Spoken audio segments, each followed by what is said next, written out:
Hi, and welcome to another episode of Hot Takes with me, the Silver Fox. Normally when a party changes its leader, they have this honeymoon period, this period of grace, where things go right and the support rises and people are filled with goodwill and hope for the future. Normally.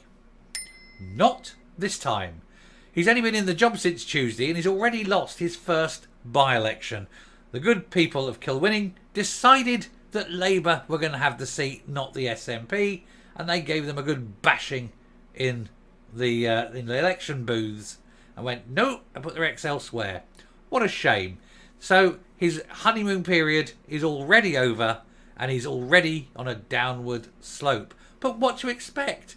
Instead of plumping for someone young and dynamic, ready to lead the party into the future, you pick some old day before yesterday's man. A man who is failing at everything he's done, failing as leader the first time, failing as leader the second time, failing as First Minister. And there is absolutely no hope for the future. He hasn't changed his cabinet and he's not changing the policies. He's not even a continuity candidate. He's the candidate that is continuing the previous continuity candidate. There is nothing. It is hopeless. It is game over for the SNP. Let's take a look. So no John Swinney bounce as the SNP are thrashed in another by-election and the losing streak hits unlucky 13. They cannot win. They just cannot win anything. And when you change your leader, you normally get that honeymoon period. But his honeymoon period is turning into an absolute nightmare. So it isn't boding well for the general election. And it's certainly not going to bode well for Holyrood in a couple of years either. It is just serial failure after failure. The chickens are well and truly coming home to roost, aren't they? Scottish Labour thrashed the SNP in Kilwinning, gaining the seat in the by-election with a 10% swing from the Nats, with leader Anna Sawar claiming it means no seat is safe at the general election. It is absolutely fantastic, isn't it? The SNP have been thrashed in yet another council by-election as the party extended their losing streak to unlucky 13.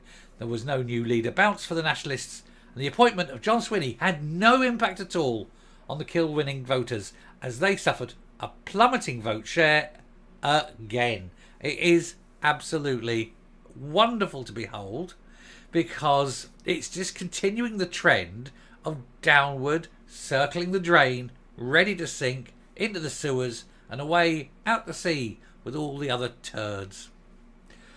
Under Humza Yousaf, the party lost out in 11 local authority by-elections and suffered an absolute trouncing in the Rutherglen and Hamilton West by-election vote, with Michael Shanks collecting more than half the vote compared to his SNP rival. And that's when they had that 20% swing, over 20% swing from SNP to Labour.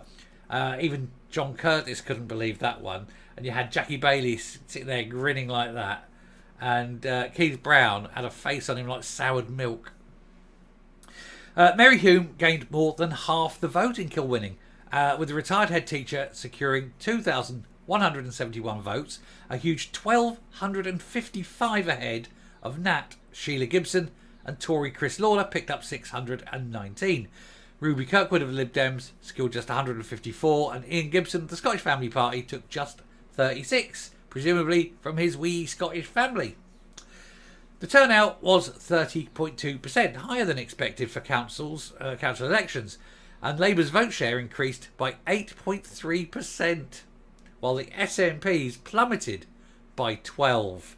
I say it's a 10% swing, Nat to Labour. That spells doom already. Swinney, don't unpack your bags, mate. You ain't going to be there long enough. It means Labour are now the second biggest party on the council and just 2 councillors behind the Nats. This by-election was triggered after Tory councillor John Glover died in February after suffering from ill health since the summer of 2023. And he was granted an extended leave of absence in a bid to recover and then failed and had the by-election.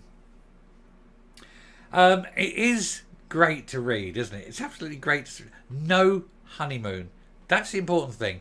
He's come in, they're expecting this little rise, a little feel good. Boom, nothing. They've literally had the feet cut out from under them on virtually day one of his reign. There'll be more. There's a general to come. It isn't going to be good. They are absolutely snookered. And they know it. They're beaten now before they could even start, you know. Miss Hume was elected in the first round with a 10% swing, so it didn't even go to second counts. First round victory. 10% swing from the SNP, and it is representative of the polls across the country. Labour either fast gaining on the Nats or overtaking them in many Central Belt seats.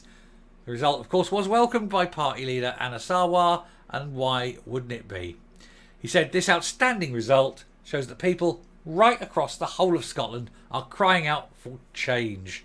People in Kilwinning and across the country are sick and tired of the division and decline of the SNP and Tory governments, but change is possible.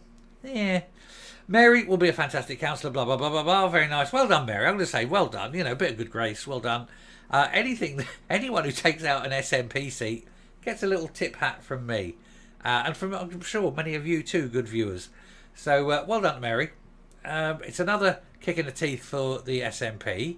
They can't take too many more. Time's running out. We know already that Swinney is already being signed up to be replaced by Flynn. So whatever happens, he's gone anyway. But I think a bad general election is the whole point, isn't it? Put Swinney in to take the fall for that, so that when Flynn comes in, he's starting from a low base. So anything is an improvement. Ho hum, we'll come up and we'll finish.